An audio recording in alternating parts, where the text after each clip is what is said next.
What is up? This is Los, and you are listening to The Talking Place. Those glorious mouth sounds that you hear is me drinking hot chocolate because it is freezing outside and it is windy and I can't take it. The Florida blood, it's not prepared for such temperatures. See, right now it's 65 degrees and yeah, I'm wearing pants, sweater, hot chocolate here. It's bad. So here we are. We're doing this week. It is myself. I am joined by the illustrious Chase from the podcast Learn From Gaming. If you do not know him or anything, go check it out. Does a good job over there with his show. Very informative, educational, and everything. So go give him a listen. I'm also joined by Vos. Vos is an OG Future Monkey.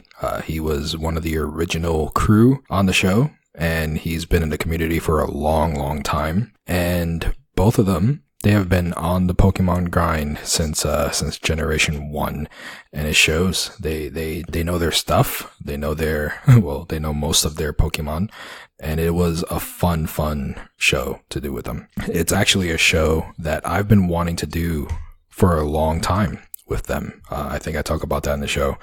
So yeah, I'm looking forward to putting this out there and seeing what you guys think. We went over a lot of stuff. Well, first of all, this was supposed to be a joint effort between myself and Fred Rojas from Gaming History 101.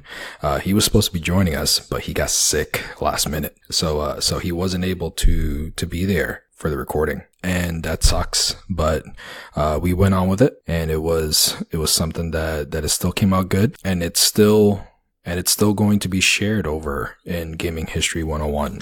So if you follow that feed, pay attention, whatever Pokemon show comes out, it's going to be the same exact show.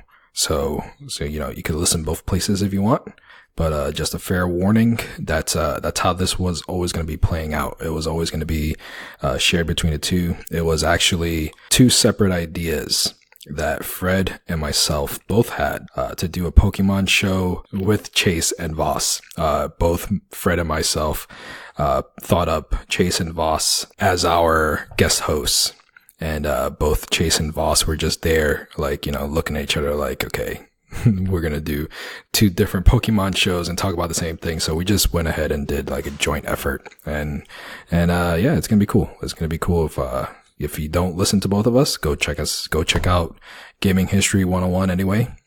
He does plenty of awesome stuff over there, looking at the history of video gaming, history of certain games that he covers and all that. So it's really, really good show he produces over there, Fred. So with that said, Chase and Vos and myself, we talk about Sword and Shield a lot. It's a lot of our excitement and what we hope to see, differences between Sword and Shield, like the exclusive Pokemon you could catch in each. So you probably get a good heads up as to, which one you want to go with.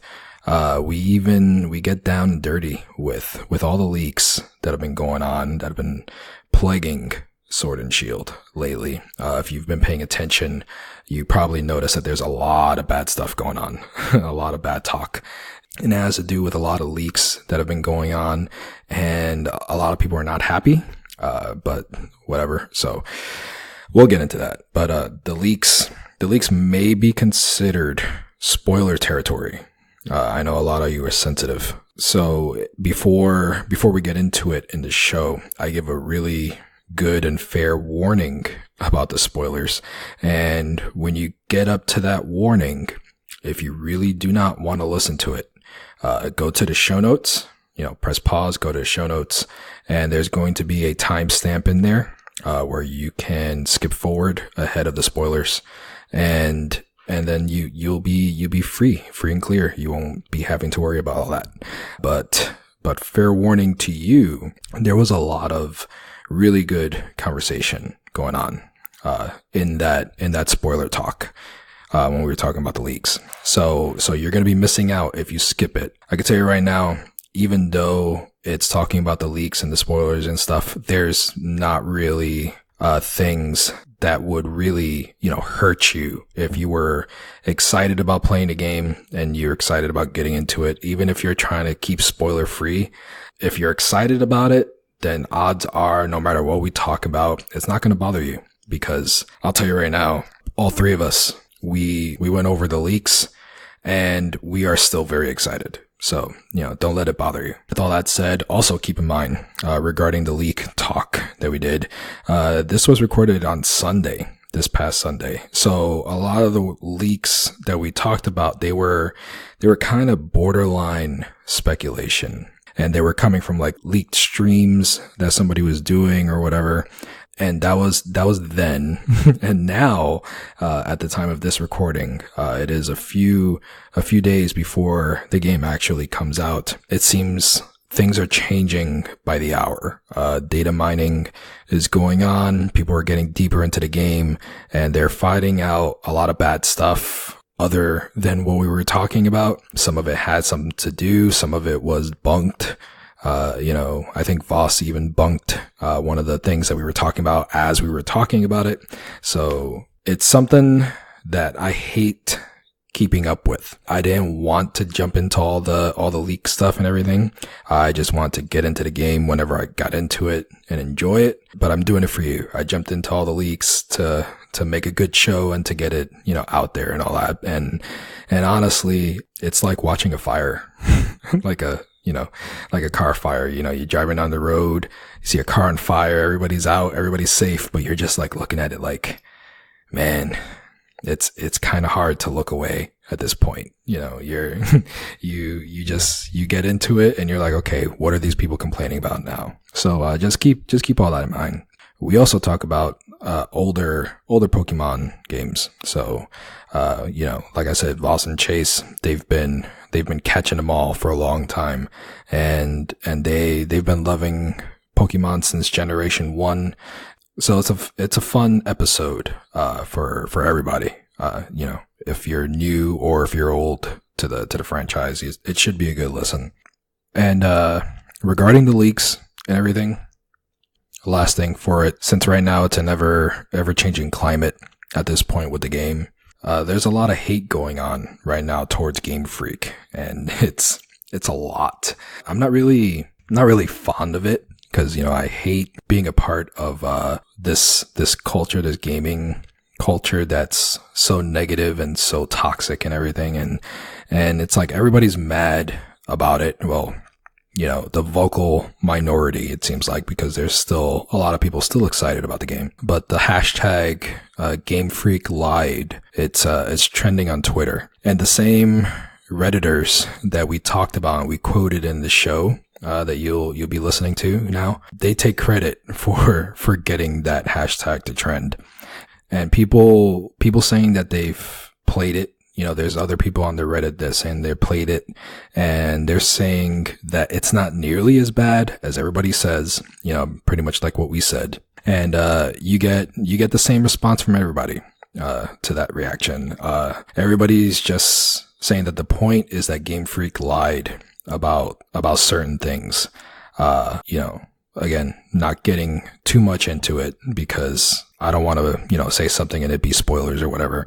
But basically it sucks because Game Freak is out there, they're doing their thing. And, it's not just them, it's developers in general, in situations like this. They're not gods, they're the masters of their universes. Yeah. And they may be gods to the worlds that they make and create. But even Game Freak, who was beloved for decades, thanks to Pokémon, they're not perfect. And they made some choices regarding the game. They made some choices and they're doing everything they can to get the game like on the same level as other Pokémon games. Some stuff that's going on, the main fight that they're making, I'll just say it, right now, I don't think it's a spoiler. Models are being reused, from 3DS games. So freaking what, I mean, people are wanting PS4 graphics on the Switch. Is that what's going on? I'm not sure. There's some other stuff going on, that might be somewhat damaging, but at the same time, who knows if it's really going on? This is a new game. It's a new location. Just chillax. go with it. Bottom line is that no matter how much these people are complaining and saying that they're not acting like entitled fans, they very much are. And game developing, it's not magic. And Game Freak, yeah, they had some time to get this Pokemon game out on the Switch, but maybe they needed to sacrifice some visuals, to do it right, to do it the way they wanted. Maybe they needed to balance certain things for the time being. And who knows what's going to be going on with Pokemon Bank or Home, whatever it's going to be called for the Switch. There's a lot of stuff up in the air. And the point is, the fans who Game Freak spent years pleasing and straight up spoiled in Ultra Sun and Ultra Moon, they're acting as entitled as they're denying they are. And I wish I could confidently tell you that the game is going to be great and all the leaks are hot air and all that, but who knows? Maybe there's truth to some of it. Maybe they're right. Maybe, something is as bad as they say, but I stand with what Chase and Vos and myself talked about in this episode. And either way you slice it, whatever was removed or added or whatever, it's going to be fun. It's going to be a new experience to enjoy on your Nintendo Switch. And it's still one that I'm really excited to get into. And, especially with my kids, especially with them. And it's something that I know a lot of people are still going to enjoy and they're still going to buy, even though they're hating on it so much, everybody's going to love it. And there might be gripes, but whatever, point blank, everything that everybody's complaining about is all stuff that you shouldn't be complaining about. It's not like the game is being shipped broken and it's unplayable. It's all stuff that is basically what people didn't want. What they were expecting more and they didn't get more. They got more of the same. And that's fine. So, I don't know. I'm done. I'm done. Let's get to the show. You want to hear the show? I'm sure I've been talking for too much anyway. So oh no, I'm not done. Sorry. There's one more thing. I guess it's as good a time as any, for my first giveaway. If you know me, you'll remember that I modded a bunch of my Switch stuff. The Switch console, the controllers, Joy-Cons. It's been a few months. It was like earlier this year. But if you remember, I had a Pikachu controller from Let's Go Pikachu, Let's Go Eevee. It's a Switch Pro controller shell. And I have an extra one of those. It's here taking up space in my closet. So if you think it's something that you'll dig and you want to install it yourself, then I'll give it away. Remember, this is not a Pro controller. I'm not sending you a Pro controller. I'm sending you the shell for a Pro controller.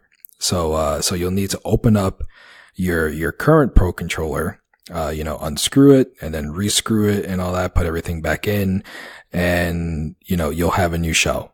That's basically what it is. So, it's a bunch of fun. It's a fun process if you're into it. If you're into that sort of thing, it's a blast. It was a blast for me, getting all hands on with the innards of all that stuff. There's plenty of instructions on YouTube that will help you out. And I'm here. I did all that stuff already. So if you need any tips or whatever, I'll help you with that. I know you do need a small screwdriver. I'm going to look around and see if I have one extra, but no promises on that. It's one of the small, tiny ones. It's not like a regular size screwdriver. But remember, most importantly from this, if you do win and you do go for it and you try to put it all together, I am in no way responsible if you mess anything up. Don't call me, don't at me, don't be tweeting me or anything about how I made you mess up your Pro controller and I owe you a new one. That's not how this is going to roll. So, just letting you know. I'm confident in your skills and I'm sure you could do it. So just, take your time. With that said, if you would like to enter, if you want to get in on it and do it, all you gotta do is retweet the tweet that I'm going to be posting. When the show goes live, I'll be tweeting it out and all that stuff. And there's going to be one tweet with the hashtag retweet this one. And that's the tweet that you're going to have to retweet. And yeah, just retweet it and follow me. Follow me on Twitter with, the show's Twitter, at the talking place, all one word on Twitter. And that's it. Retweet and follow. You'll be entered, and I'll go ahead. I'll do the drawing, by next week. By the time the next show comes out, I'll go ahead and I'll count all of the retweets, and whatever number you did it at, that'll be your number, and I'll do random number generator thing, and that'll be the winner. And then I'll get at you. Also remember, a 5-star rating and review on iTunes won't hurt either, but it's not gonna really help your chances on winning. So good luck to everybody. And once again, thank you very much to Chase and Vos for joining me. It was a really, really fun time talking to them. Hopefully I get them on again, talk about something else.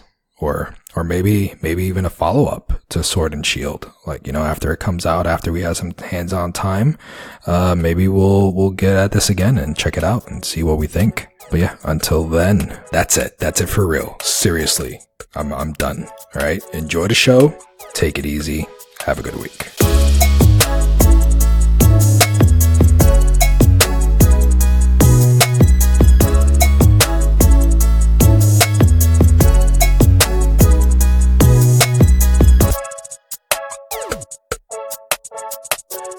So welcome guys. Welcome.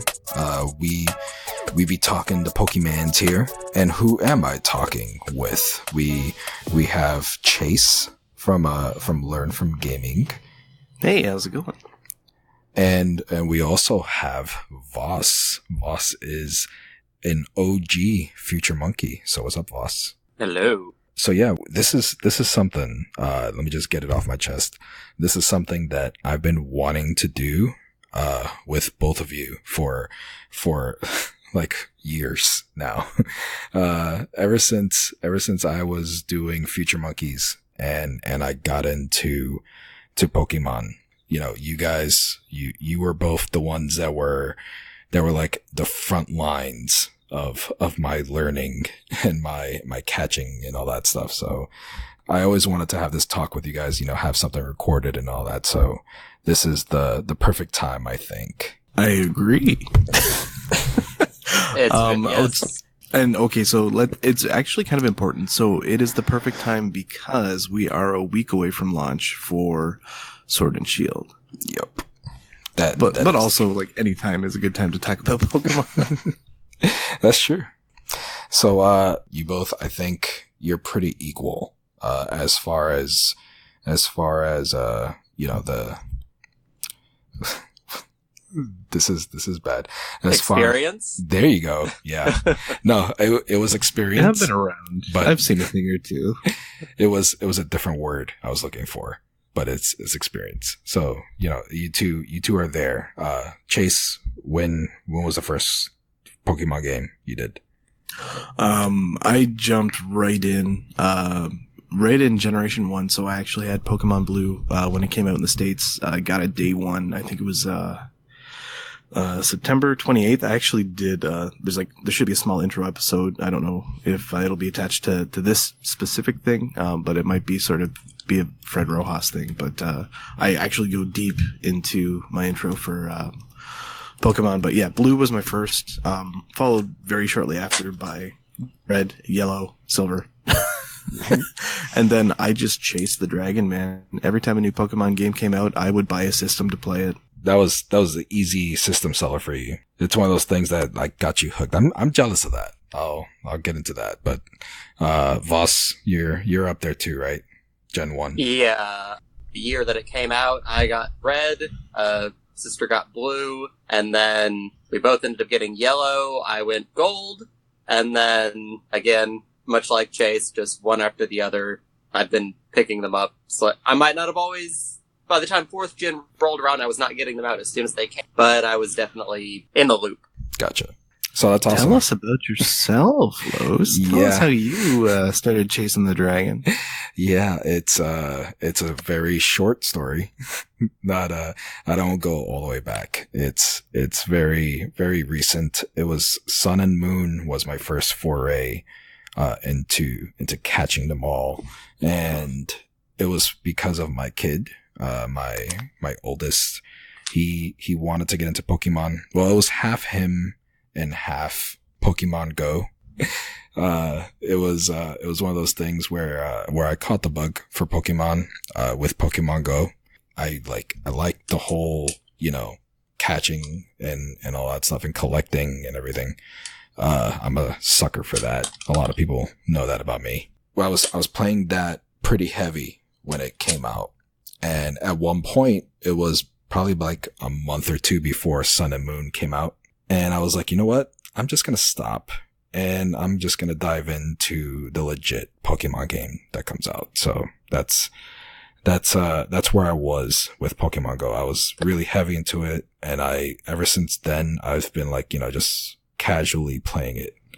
And I saved all my time for playing the actual game on the 3DS. And after that, it was, Ultra Sun and Moon, and played that. And I told myself I was going to fill up my Pokedex, and I never did. And how close did you get, though?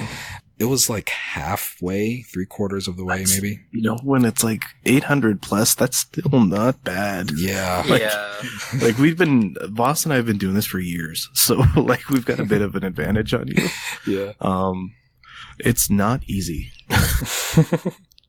Well, when you guys have been collecting since the beginning, so with the Pokemon Bank and everything, when a new game came out on the 3DS, you were basically like halfway there, weren't you? Like you just import everything and like, whatever's. And yes and no. And like, I'll let Vos give his own opinion of this, but, so there were certain limitations, with this series. So initially Game Boy, never transferred over to Game Boy Color and never transferred over to Game Boy Advance. So you could never transfer your Gen 1 over to Gen 3. So Gen 1 and Gen 2, you can never get over to Gen 3. But once Advance came along, those all transferred over to DS. And then DS always transferred over cleanly into 3DS. Well, you had to do some jumping through hoops, which, we can get into that, boss, if you want. But once the bank came out, the bank was perhaps the cleanest way to extract. Mm-hmm. And put your entire collection somewhere, but also cost money. It's $5, whatever, but an interesting way of Nintendo learning how to monopolize on Pokemon. Yeah, did you want to add anything to that one, Vos? But even still, there are a few that cannot be accessed through normal means, even in 3rd gen. Yeah, like what, though? I can't remember. It's just like a couple of random ones, it's like there were a few that you had to like connect to Pokemon Coliseum and transfer them over after you purified their shadow forms to get them into your 3rd. Right, and I actually didn't play okay. So the shadow one, that one was on GameCube, wasn't it? Because I never actually played that one. Yeah, there was Pokemon Coliseum, which was the first one where you caught the shadow Pokemon, you purified them, and then you could either, obviously keep them in that game or you could transfer them over. And then they also had the Gale of Darkness, which I think was the Wii, which I didn't play that one. Yeah, I didn't play that one either. So there are even gaps. Hey, Los, there's even gaps in our experience, because it's a pretty robust collection of games and spin-offs, and it's nice that they've supported things for so long, and it looks like they're going to continue to do it, which I think is really, really cool. But we can get into that as we move further in, but I cannot think of another game or another, short of, say, WoW, right? WoW, you might still have the original character that you made back in 2005, right? Maybe, if you're lucky. But I've got Pokemon from Gen 3, like, that are older than like, they're older than my kids. like I've got Pokemon that I've had for over a decade, and that blows my mind. Mm-hmm. And I don't use them all, but even just having them, like, I go back, I can see some of the Pokemon, like, I recognize the names, and then each one of those things has a history, right? Like, some of those got me through the Elite Four in whatever region I was in. Some of them I can remember, like, fighting my friends, using Gleek cables or whatever. And, it's just interesting. Like, you entered at such a really cool time. Sun and Moon, I would argue, is one of the most accessible versions of the game, and it's looking like Sword and Shield are going to be even more so. Like, from both a collecting standpoint, collecting, I think Sun and Moon are probably the best, and Ultra are the best versions of that. But in terms of like competitive play and interface, like, there are switches all over the world, so it's going to be very easy to trade for whatever Pokemon you want. But more specifically, all of the systems are being dialed back. And a lot of the approach is going to be a lot more like Let's Go, as opposed to the way that Sun and Moon played out. So, like, wild Pokemon, you'll be able to actually see them, and you can engage them if you want to, and you can choose not to, which is nice. I got you, yeah. I think from what I saw, there's certain areas in the game where you could see all the Pokemon in the grass and everything and choose and all that, but then there's still those random encounters as well, where you can't see them. I think there's like a mix-up of that from what I saw. Actually, you know what? I'm okay with that, as long as they don't have like one of those ridiculously long caves that you have to go through where it's just random encounter after random encounter. I'm sort of tired of that. Still the PTSD from Mount Moon. Yeah. had a few too many of those. But I mean, you know what? They're in almost every single game, so if it happens, it happens, whatever. So you still have like these Pokemon that you were talking about.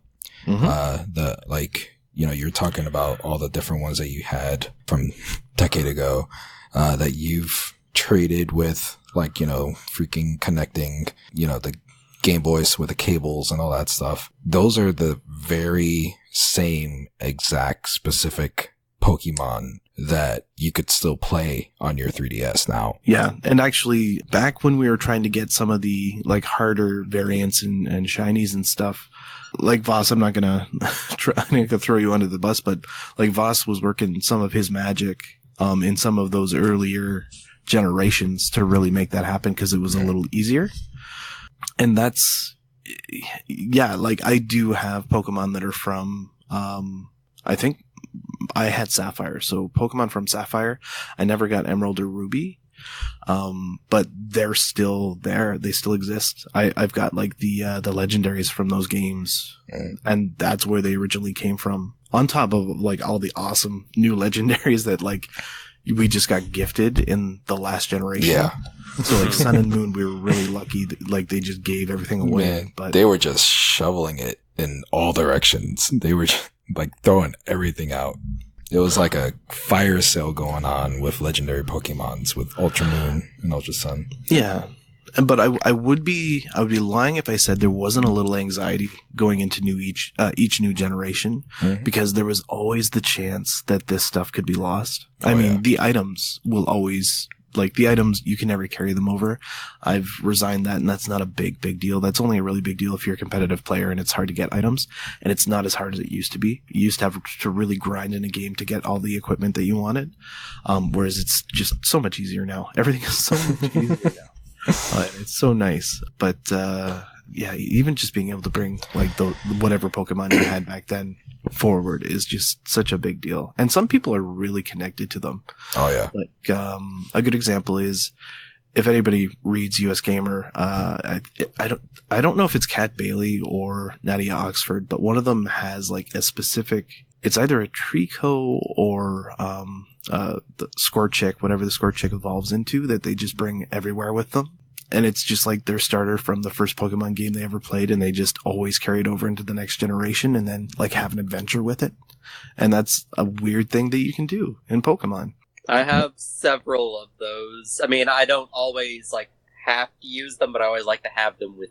I don't think that there's anything wrong with that. I've got an Umbreon that, I mean, I made it for competitive play, and it is as good as I'm ever going to get it. And it has been through a lot of competitive play, and I bring that guy with me everywhere. Like he's my rock, and he does some really cool stuff in combat. So whenever we can actually shift Pokemon over, he will be on Sword and Shield because it's one of the Pokemon that's on there. Yeah, they can't get rid of Eevee. Yeah, I remember when I was heavy into the Sun and Moon, and we were all talking about it all the time. I remember you were the hardcore Eevee breeder, and if I was a fanfic writing type, well, I am, but only in my head. I would definitely have you as a character, like just off in the country somewhere, like surrounded by thousands of Eevees that you've created.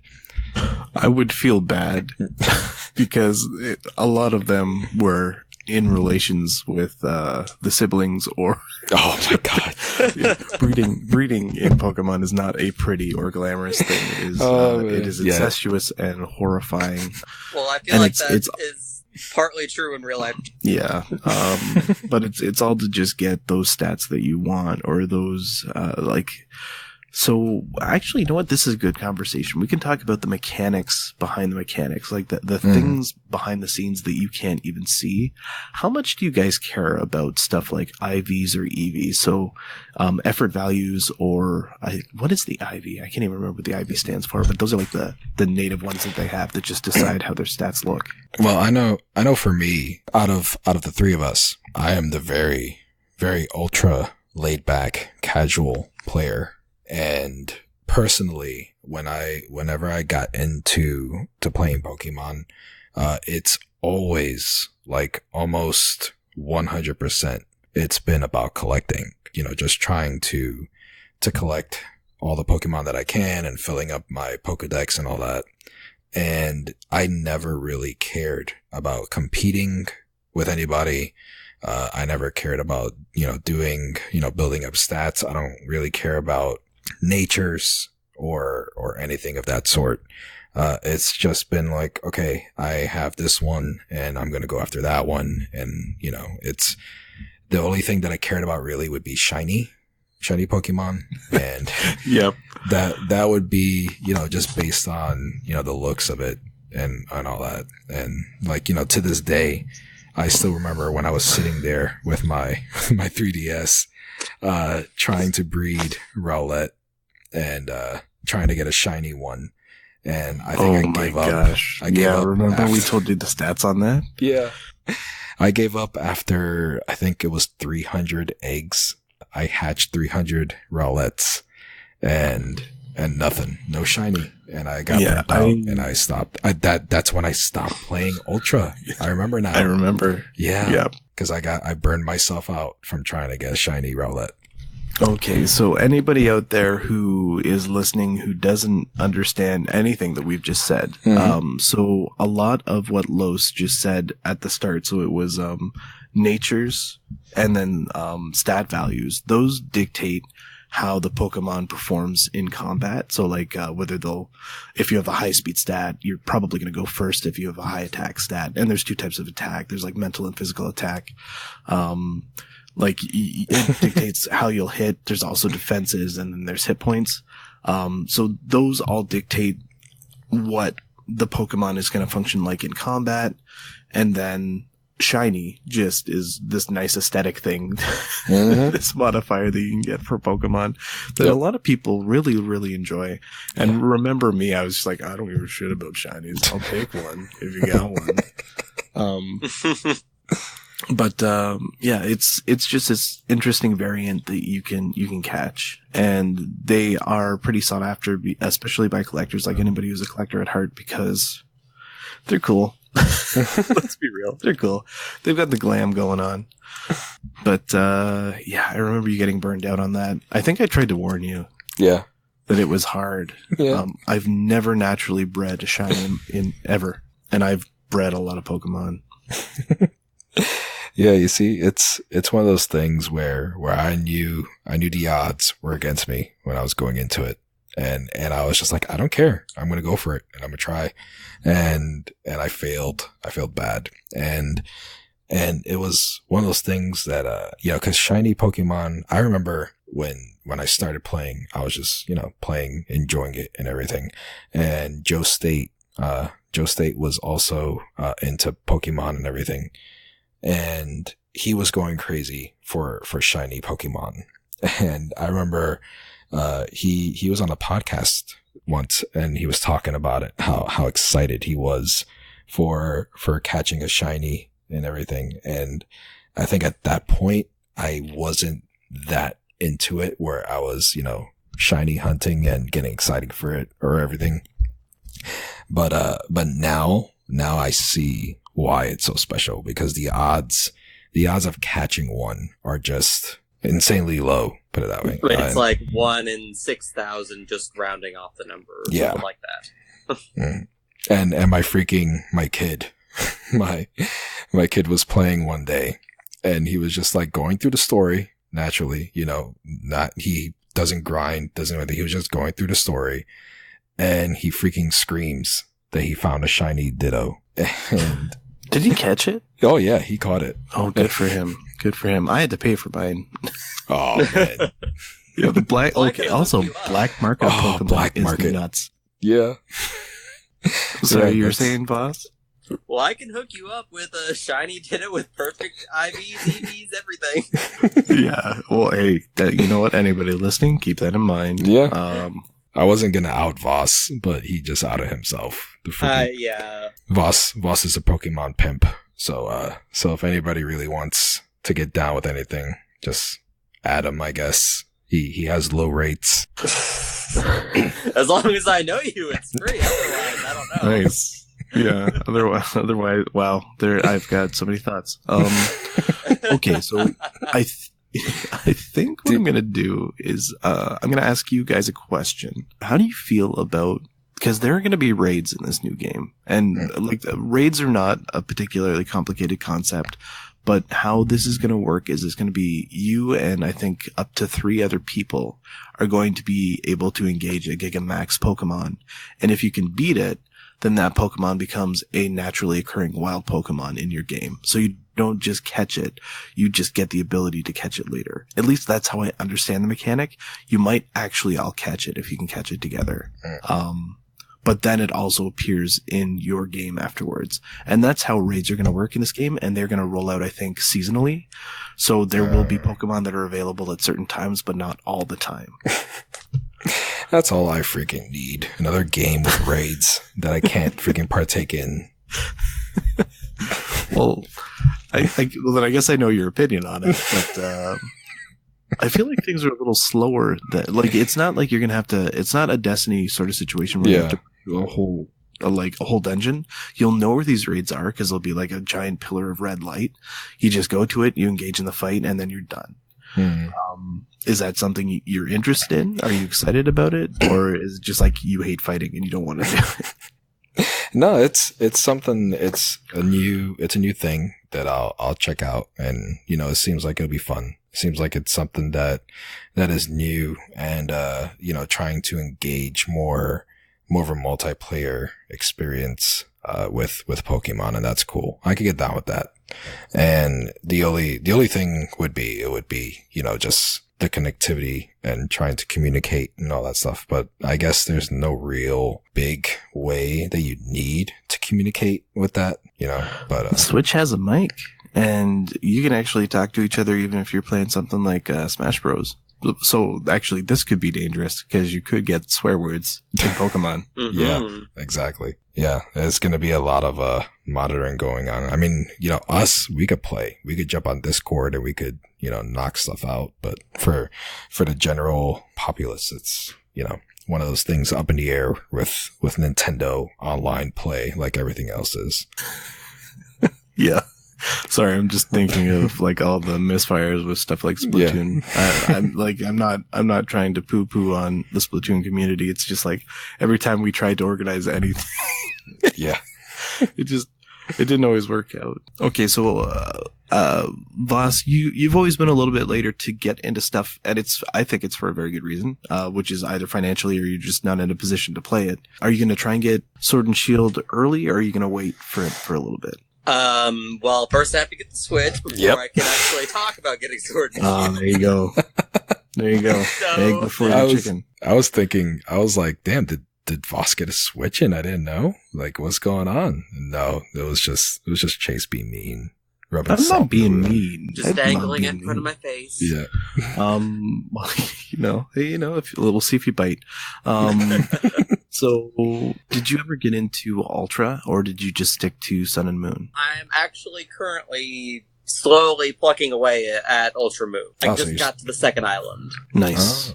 Yeah. I thought you played through it when you got it. No, I mean, I went through Sun when I got it, but Ultra Moon I bought, and then I never touched it. It's got some nice changes at the end. There's some nice extra tidbits that were actually... It was hard for me to burn through Ultra just a year after playing Sun and Moon because the story is very similar. But the extra stuff at the end is just, it's really worth it. And that's if you've like never the, played... Dimension, whatever... Yeah, okay. Yeah. Yeah, and then also, there's some pretty cool stuff that happens with a bunch of returning bad guys from older games. So that's a nice little bonus. And I've always felt... And this is one reason why maybe holding off on Sword and Shield is an interesting decision, because you kind of know that within a year or maybe 2 years there's going to be the next iteration of this this Sword and Shield. So like it'll be the air quotes better version. That's like been the Pokemon tradition forever, with the exception of Let's Go. They didn't try to do anything like that this time around, but that's because they were just rehashes of the old game. Los, how did you feel about Let's Go? Hold on, because I had a thought and I lost it when you asked me the question. How can I massage it back? Maybe, I don't know. Depends. Ultra, Sun and Moon, Ultra. It was Ultra. Yeah, something with Ultra. What was it? And okay, the extra stuff. Okay, I remember. The better version. You did it. You massaged it back. It's amazing. Damn Canadians. Magic. It's just maple syrup. Did you say it's nipple syrup? What? It could be nipple syrup if you put it on your nipples, but it's really just called maple syrup and it comes out of a tree. Oh man, it's gonna be hard to edit that one out. So yeah, with Ultra Moon, with Ultra Sun and Ultra Moon, I just wanted to throw it out there for anybody. I'm not sure exactly who's listening to this, who has or hasn't gotten into Pokemon, but I would say Ultra Sun and Moon on the 3DS is like the definitive game to get right now. If you want to get into Pokemon, or if you've been playing, whatever, there's so much to it as far as, the Pokedex that it has, the amount of different Pokemon from previous games and everything they could catch, via the other dimensions and stuff that you reach in the end game and all that stuff. And it's one of those things that it really stands out for me, even though I've just been playing since Sun and Moon. It's easy to see that there's just so much packed in there for Ultra Sun and Moon. And my kid, he was constantly diving into the portals, to the wormholes and all that, trying to find a whole bunch of different legendaries, and he got a bunch. I know he got a shiny of something too. I forgot what it was, but he was going crazy with it, and unfortunately I never touched it. I wanted to, and I wanted to get into the whole Ultra Beast end game, plot line and all that stuff. But like I said, I got burnt out from trying to freaking hatch a shiny. So it really killed it for me when I did that. Breeding is a tough game. Yeah. So you asked me about what was it? I don't know. It was about maple syrup and nipples.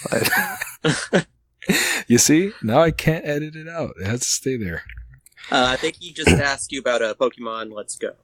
Oh, Let's Go. There you go. I really enjoyed Let's Go. I really enjoyed it. That's what you were asking, right? If I enjoyed it, if I got into it. Yeah, because there were some people who fell off of it pretty hard, and there were some people who liked what was going on there, and I was sort of in the middle.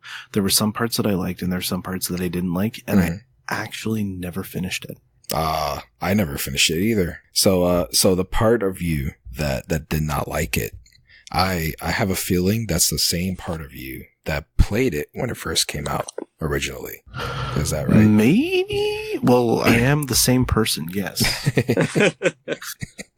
So you're right. Literally, you are correct. Okay, now, the reason why I played it is because it was like Pokemon on the Switch are beautiful. I'm sorry, boss. I'm sorry. And it was interesting, but also I've played that game a lot. Like I played Red and Blue and Yellow, and then I played Silver and Gold. Spoilers, you can go back to the main island at the end of Silver and Gold, except not the new ones. I don't think you can go back to the original first gen setting in the Heart Gold reboots. and Soul Silver? Yeah, can you? I swore you could. I never God, finished it, but I never swear you finished can. it. Okay, if you can, then that is bananas, and those are also probably really great games to play. But I don't know. The problem with that specific setting is I've been there so many times, and even though it was fun, engaging, and there was some interesting new mechanics, the catching mechanic, the actual physical catching mechanic from Go, is not translated as well onto the Switch. And also the crunchy depth of a regular full Pokemon game just isn't there. The fights are still okay, but it's just not quite as good. It was a little too stripped down for me. It seems like a great entry for anybody who just wants a Go experience, but sort of Let's Go. But definitely not something that a veteran would want to stick around in for too long. And that is kind of what the vibe I was getting. Doesn't mean I'm not interested, doesn't mean I'm not going to play it, but it does kind of alienate me because it's too casual, I guess, is the way I would put it. Yeah, I think it's not bad in that sense, because I want to say, like, I'm confident saying that is what Nintendo and Game Freak, that's what Game Freak was aiming for, and they hit it like right on the head. They wanted a Switch game that was easily accessible and that it tied in some way with the millions of people that play Pokemon Go. And I think they did it beautifully. Like it's like there's what the gripes that you said you had with the Chase, they're there. You know, coming from somebody who just played the last core games on the 3DS and nothing else before it, I could see like your argument with it, you know, like the shallowness of catching and, you know, the other stuff that it has, that, you know, the other stuff that you mentioned, it's all there with those flaws. But at the same time, it's perfect for somebody who never played any Pokemon game, but loves Pokemon Go. And like you said, it helps that it's gorgeous, you know, on the Switch. So. Yeah, like it is such a good baby's first Pokemon game. No, it really is. It is I mean, you said that Sun and Moon are the best entry, and I personally agree with you, but for anybody who is a little more shy and afraid of the complexity of a regular JRPG, of which we need to keep in mind that Pokemon, it is a simple JRPG, but it's like, okay, so if Pokemon Let's Go had been my first Pokemon instead of my 15th, or 16th or 20th, however, wherever the heck I am right now, maybe I would feel a little bit differently, but because I've been immersed in these systems for so long, the stripping out of some of them, there are some that I think we could just burn in a fire and it wouldn't be a big deal, but there are other systems that actually bring value, and complexity, like valuable complexity to the game, and to pull them out was just hard. It was hard to continue to engage. And again, I've done that. I've done that setting so many times. I love seeing new places and exploring new new places, engaging with new Pokemon that I've never seen before. So I'm really looking forward to Sword and Shield for that. All right. Now, you said something and it made me think, as far as Sword and Shield goes right now, do you want to get into what everybody is upset about? Because there's mechanics and things that we know, with Pokemon games that they're changing or flat out removing in Sword and Shield. Like, are you keeping up with the news with Dexit and all that stuff? I am, yes, but I'm like we can definitely speak about it. Voss, I would say, is this something you want to explore? I mean, mostly because I have mostly been out of the loop just because, I'm busy. I don't have a Switch, so I don't want to get myself excited or upset about something I'm not going to play anytime soon. But yeah, I would say we can go ahead and go into it, because from what I do know of what's going on, I do have opinions, and I don't know, they might not be controversial. All right, so this is something that I just looked it up before we did the show, because I knew we were talking about it, and I wanted to be prepared, because other than doing this show, I've been trying to stay away from everything. Whenever I check out Reddit, I see the Pokemon subreddit, and it's like literally the GIF that you see of the dumpster on fire floating down a flooded street. And that's basically what's going on there right now. And a lot of people are upset. And there's a lot of people that are not gonna go with Sword and Shield that have loved Pokemon.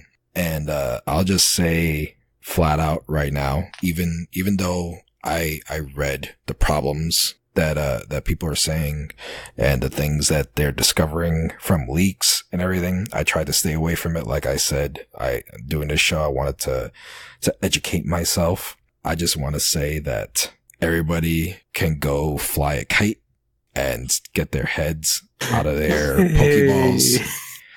because they're just a bunch of freaking babies complaining and crying about their precious Pokemon that they know and love being totally different and being changed and, doing whatever. Were they giving, are you just talking about Galarian forms of existing ones? Because I didn't hear any of that bitching about when they were releasing Sun and Moon.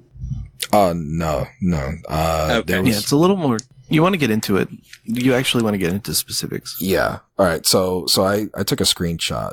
It was a recent post on Reddit. I guess I could put the post, the actual Reddit post, in the show notes for those that want to keep up. There is complaining.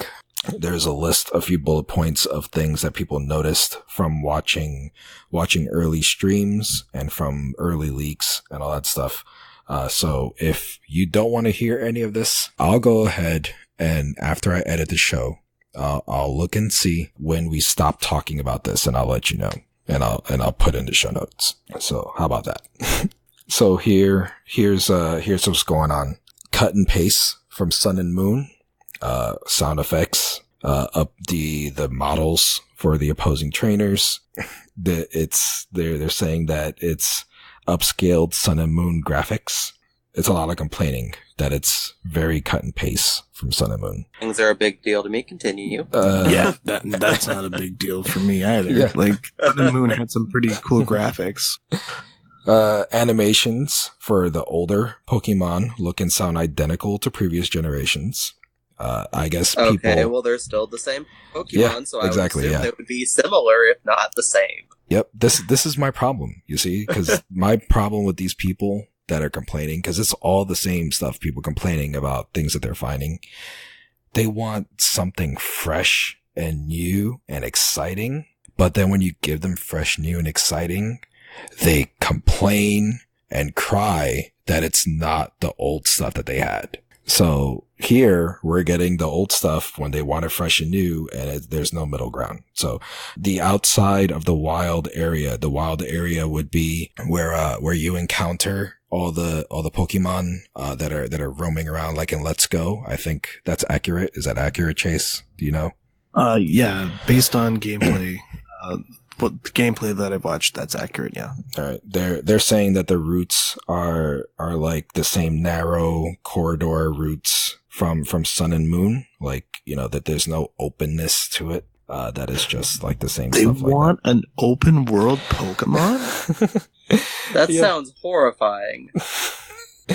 Let me see. Automatic XP share is too much. The streamer was using nothing but their starter, and the whole team was almost level 20 after a few hours of play. Who cares? Isn't that currently the case? With Ultra Sun and Moon, I'm pretty sure I'm in the same boat, and I, again, don't remember hearing complaints about that. Okay, yeah. No, if I can be real with everybody for just a second, because I level a lot of Pokemon, because when you're competitive, you're always trying to get your teams up to at least 50, because then they can upscale to 100 or whatever, and it's just so that you can get into certain leagues and ranks, and leveling sucks. Yeah.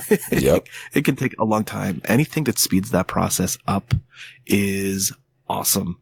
If they're speeding things up and just making it a little easier, I don't care. I don't care. Yeah, I remember you guys telling me before Sun and Moon, like, it was very different. Like, I think that's what you said. Like, before a certain game, you could only level up whoever you were using. And there was no team share for XP, and that just sounds absolutely never showed dreadful. up until halfway or late in the game. It was horrible.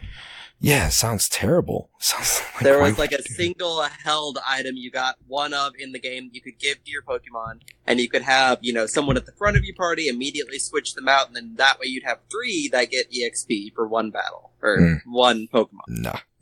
No, thank you.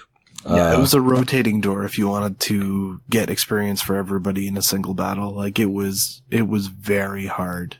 And like first gen, good. You leveled up the person who was fighting. That was it. Nope. Nope. All right. So I have a really, really bad one that I could see being potentially bad. Everything else is just like a big fat whatever. But this last one here on this list is a potential to be a little damaging. But before I do that one, the other big con that I want to talk about that people are complaining is Dexit. And I'm saying Dexit because it's so freaking clever. It is the national Dex not being used. I think that's what's going on. It is the omission of many, many Pokemon that everybody knows and loves from previous gens just flat out not being in the game. At launch. Which, again, that's been the case until Pokemon Bank came in. You couldn't get the other half of the 800 Pokemon in Sun and Moon. Okay, so, I've got thoughts.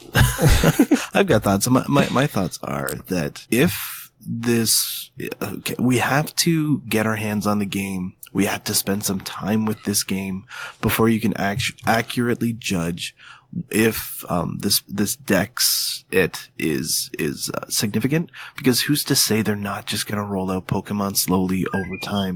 I mean, there is a significant number of Pokemon that are not going to be in there. Thank you for that image, because that's everything that's not going to be in there. He just posted. Those are the ones that are not? Those are the ones that will not be in it. No, though the whatever's pictured, that's what's in it. Yeah. Okay, yeah, because I'm seeing Eevee on this, so yeah, they're in there. I looked it up. Like I said, I was avoiding, because for those not knowing, that little jingle that you heard, that was a Pokemon sound. I don't know whose phone that was. That was not Pokemon. That was actually the Kirby 1-Up sound. Oh, that's right. That's right.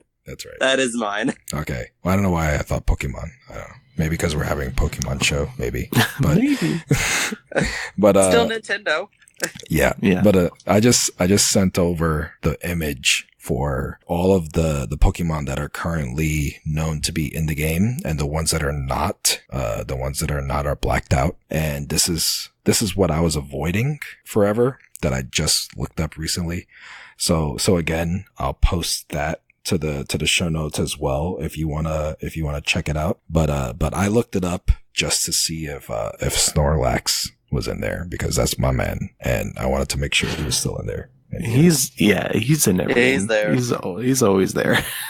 him and his little baby version there. Yeah, it's again to think that what we're getting is all we're going to get. I mean, even if that's true, it means that the next version of this game is going to have everything in it, and then they will just patch up the version, like the version that we already have. Like, it's as though everybody forgot last generation and forgot that there was a time when you couldn't even access your Pokemon on Pokemon Bank, right? You just had to wait for months and months and months for everything to sync up, which Voss, by the way, you miss. You just don't have to worry about that, these ridiculous shenanigans and naysaying. We might never see these missing Pokemon in this game, but there's going to be another, right? There's always going to be another. And the way that they're rolling this game out right now leads me to believe that over time they will release more. And I am a little fearful that there might be a dollar value to it. Like maybe suddenly we have expansions, or it's like a season and it's like you can buy a Pokemon season pass, because Nintendo has slowly shifted more towards the Western model of gaming as a service. They've really started to lean into practices in mobile, and it's disheartening because like Nintendo has been really good to its fans for a really long time in terms of rolling out updates and just giving away stuff. But you're starting to see a lot more money get thrown around in Pokemon. Like if you think about the way that Pokemon Go tries to get you to spend money, sometimes it works, sometimes it doesn't. But if you play any of the other Nintendo mobile games, like the Fire Emblem game is always trying to get you to spend money. And it's a very solid turn-based strategy. Like it's a good game, but it's always trying to get you to spend money. The new Mario Kart is trying to get you to spend money. So why wouldn't they start trying to do this stuff on Switch? I'm hoping they don't, but they could. And Pokemon, like, there are people who would pay to play a specific Pokemon if they could get access to it. I'm hoping that's not. I'm hoping that's just cynical business, Chase. But expansions are a possibility. They have been for a long time. Yeah, well, you're not the only one that's worrying about that. That's not the first time I hear it, and I'm sure it's not the last time I'm gonna hear it. It's one of those possibilities that is very, very possible with what's going on. And you wouldn't expect that from a Pokemon game because Pokemon is so near and dear to so many people. But we're in that time right now where something like that would very, very well happen. And it's a scary thought, but almost expected that it will happen.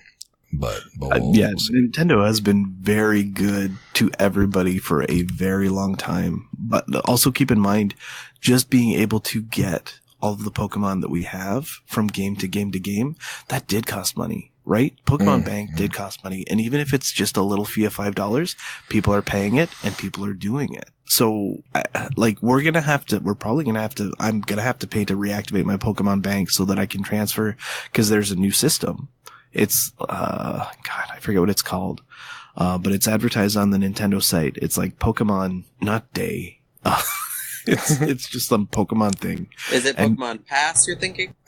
I think it's Pokemon Pass, yeah, because it basically, if you look at the flow chart for it, it's like everything in Bank, everything from Let's Go, everything from Go, everything from Sun and Moon, it can all just shift over into it. And it's going to be the new Bank. And I'm betting that's probably going to have a membership fee. And if I really had to guess, because I remember when Sun and Moon came out, there is a possibility that all these other missing Pokemon will just be patched in. Because that's what happened for Sun and Moon. Sun and Moon didn't actually have all of these Pokemon. There were certain Pokemon you couldn't get until after January, the year after it released, when the bank activated and suddenly you can activate all this stuff. I don't think that those models were even in the game. Yeah, I'm sure that everything that is missing, one way or another, will be reintegrated and there'll be patches. I'm sure a lot of the ones that are missing are going to be introduced in that raid system you were talking about, where, okay, well, you beat the raid, now this Pokemon is going to be available in your game, and it's probably going to be ones that are currently missing. Yeah, I got you. And that's what I think. Yeah, and so that way they will add them into their game when they're damn well ready to. Yeah, I mean, are there any in that image that you guys like are feeling for? I know, I'm sorry, Joe State. If you're listening, Psyduck is not in the game as of right Well, now. what I'm actually mostly in, I don't know, the main thing that pops out to me is that of everything, they're only giving one set of starters, which is Charmander. Like, Yeah. there is no other starter available. Well, Yeah, what, even like Sun and old Moon. starters or the Like, of the old starters. yeah. The only one that any shows of the up is starters. Charmander. Yeah, there's no And that's Squirtle. That's weird. I didn't really ever like Squirtle, but that's me. There's no Bulbasaur. Bulbasaur was my dude too. So I'm kind of sad for that. But But it's a really good point, because there's also, like, if you just look, none of the Sun and Moon starters are there. How can you exclude the starters from the last generation? Yeah. Like, they are gonna get patched in. yeah. Right? Froakie's not there. Which, Oh, yeah, there's- you would think that all of the ones that were at least represented in Smash would Mhm. still have representation there. And again, the only one there is going to be Charizard, because we'd be missing Greninja and Yeah, I didn't even see. and, there was no Greninja. whatever the cat one, I forgot. Last gen's Incineroar.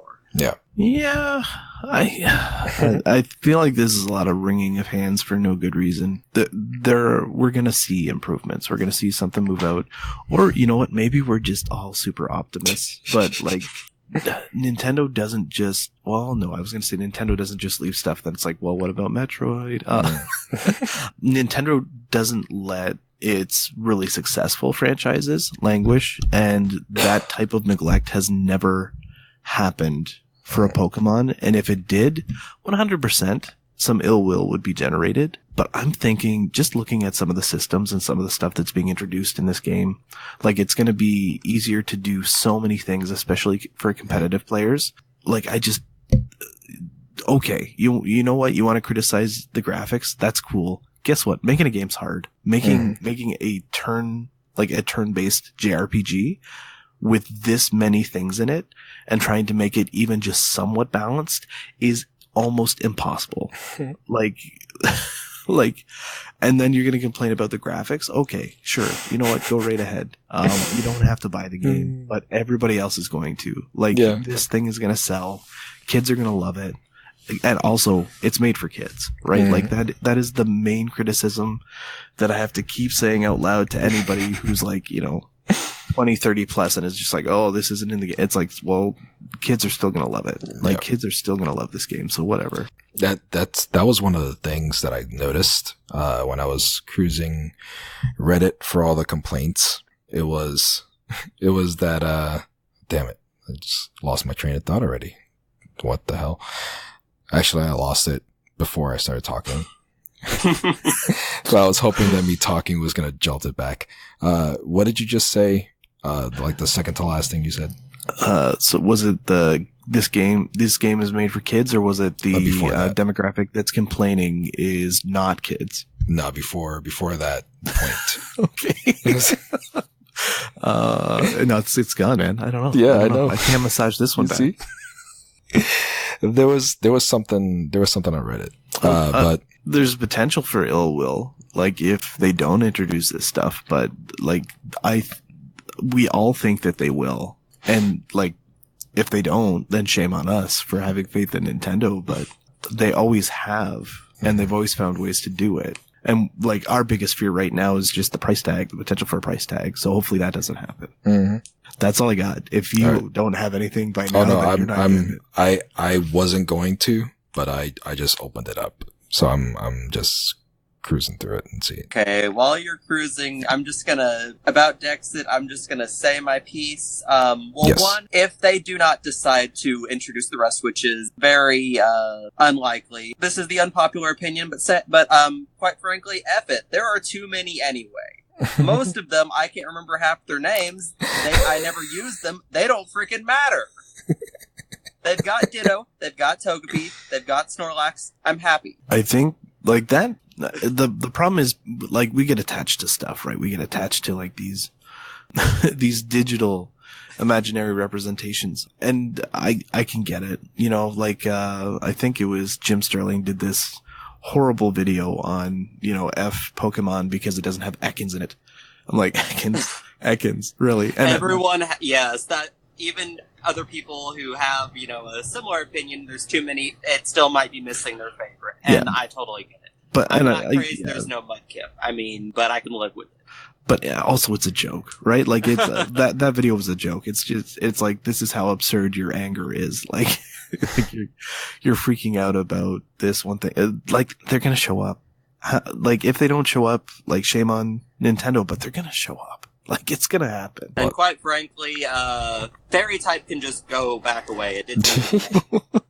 Yeah, and sorry, that just reminded me of what you, like, it finally struck me. Like, you're right.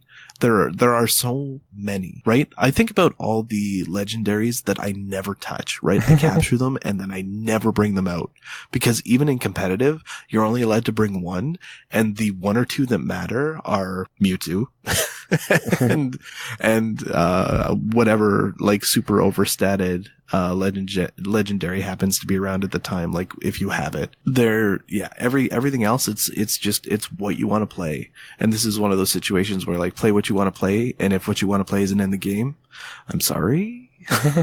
Maybe there'll be something else super cool that's in this game that you'll have to engage with now, because I mean, maybe it's a new Wooloo's game. gonna be your new thing. You never know. Maybe. Did you get it? No, I didn't. It's gone. Screw it. I'm done. But, yeah, there was something that you said that made me think of it, and I can't find it. So I guess whatever. But as far as the Dexit goes and all that, it's one of those things that I'm totally in agreement with you guys. It's ridiculous. The whole thing of, but my favorite Pokemon is gone. I get it, but there's like 500 other ones, Mm-hmm. So you're getting a Pokemon game, a new one, on what is arguably like the hottest console that's been out for a while now. And you're complaining because you can't use old Pokemon that are like, decades old. You can't really blame Game Freak for doing this, because this is the first time that they're doing a Pokemon game that is not on a primarily handheld system. This is new territory for them. This is like home console core Pokemon game. So they're going to be trying different stuff. They're going to be trying new things. Maybe they want to introduce a whole bunch of new Pokemon, but they know that if you're hanging on to your freaking Bulbasaur that you've had since you were 12, you're not going to use the new ones, For me, I remember when I was going all crazy with Sun and Moon and all that stuff.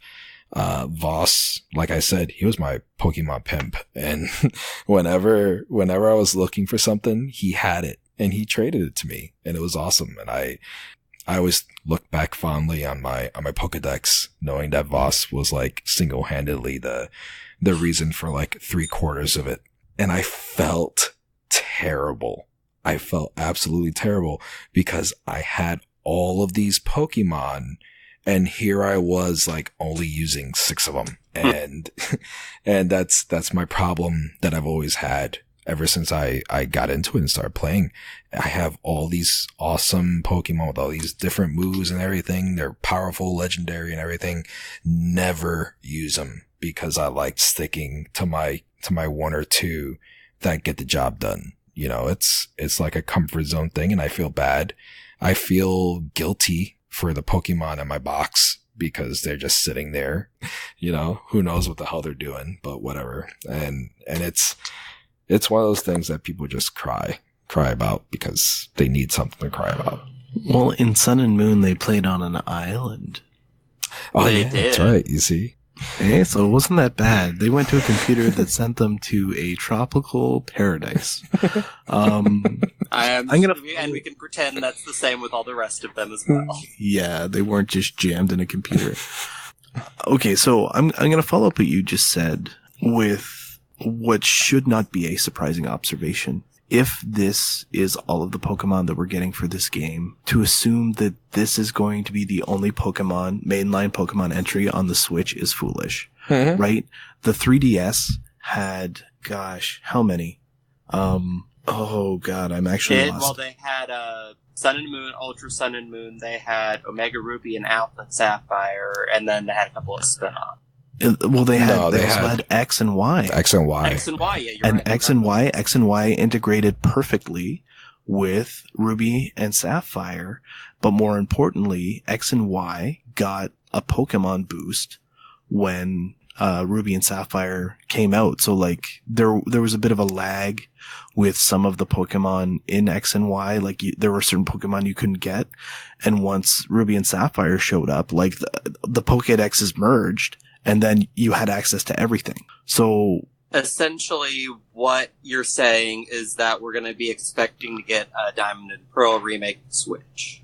Yeah, which would be amazing, by the way. And then that would fix all the bitching. Effectively, yes. What I'm saying is it might take an entire generation to get all of the Pokemon rendered on the Switch. And that doesn't seem unreasonable because there's over 800 of them.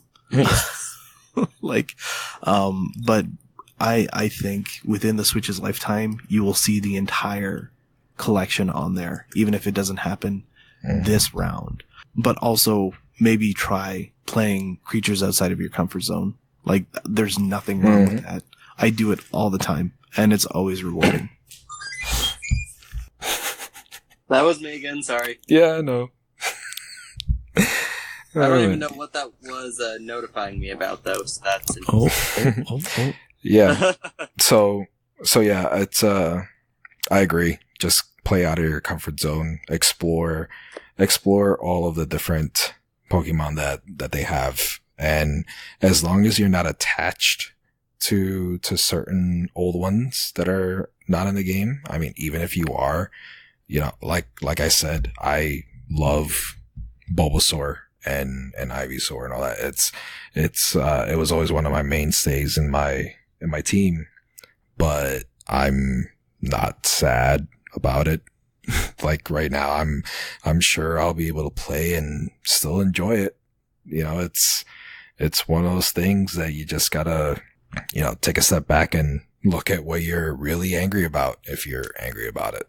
But yeah, so with all that said, with the Dexit, is there any last things about Dexit that you wanna hit on before we move on from it? I wish I hadn't posted that link because it just made me angry. It made me angry too. That's why I shared The it. what about the children argument is blowing my mind. The children are still going to love this freaking game. Get over it. You're upset because you're upset, not because they're not. Okay. Sorry. Like you sent me down a rabbit hole. Yeah. Stealing from the children. Like you're not stealing from the children. If they're not a part of game at launch, it's not like your children are missing out on anything. They don't know all of the Pokemon. You know who knows all of the Pokemon? Not even me and Vos on a good day. Like, we have to look at them and then think about the name for a little bit before it actually comes back to us. I mean, really, everything after 4th gen's a little fuzzy. Yeah. You see, you talked about it. Now I'm gonna have to put this link in the show notes. It's another Reddit post of somebody just flat out, like, you know, straight up trying to make excuses, trying to make, you know, reasoning for their anger. And it's just, I don't know. Referring to Pokemon or Sword and Shield as false advertising, leading you into believing that there would be more. No. What? They didn't say all Pokemon are going to be in this game. At no point was that said. Yeah. Like, oh. All right. So moving on. I'm glad we're all in agreement with this whole controversy, with Dexit. So getting all hot and bothered over Pokemon. What's going on? I know. It's a thing of joy. Yeah, and at least it's that kind of hot and bothered, not the other one. Oh man, this is a PG. So yes. All right. So the one thing. This is the last thing on the list for our little mini spoiler discussion that I wanted to bring up. It's the doozy that I think would be potentially pretty bad. It is that there is going to be some sort of gating when it comes to catching your Pokemon. You're going to need gym badges, in order to catch Pokemon of a certain level. So then, that means like if you're going through the wild and you have not completed the certain gym for that area and you run into a Pokemon that is like, let's say 3 or 4 levels above the limit for the current gym badge that you have, there is no way that you will be able to catch it. There is no option for it. Like you are not allowed to catch that Pokemon. I'm not crazy about that, but my first thought is, well, what if it's a legendary? But I'm assuming they have safeguards in place to make sure you cannot miss a legendary. Yeah. I think the main argument would be shinies too. Like if you run into a shiny that is one level above your... That's the ultimate P. Yeah, that would be infuriating. Like you would lose your mind. Yeah. You would take a screenshot and put it on the internet and then you'd see somebody. Okay. They're doing it for a reason. And it's really just story progression, right? Like the intent is story progression. They don't want you to be able to have access to certain things before you do something. And Voss, you're right. There's no way that you're going to be able to actually physically get to a legendary without somehow magically breaking the game, because they're going to gate those legendaries behind abilities that you can't unlock until you have a gym badge anyway. So like surf or waterfall or whatever, right? Like there's going to be certain things to make sure that you never get to those legendaries until you have those level requirements. So in terms of game design, I get it. It's never been in place before, but if it's the new normal, it's not going to be the end of the world. Well, and it does make me wonder if this, one, is there still going to be, well, you used to be able to trade for a Pokemon that's above your limit, and 2, is this their new way of, so you don't have the Pokemon that disobey you? Yeah, because that happens too. Yeah, and that's annoying. If you run into that, I know that happens a lot to my kids playing. They get the high level Pokemon from like the promotions, from the free codes and stuff like that. Yeah. And they can't even use them because they don't listen. The Pokemon don't listen to the trainer. They don't have all the badges yet. That's Well, yeah, they just need to get some more badges. Yeah. But yeah, for me, it's one of those things that, face value, it's something that could be very bad.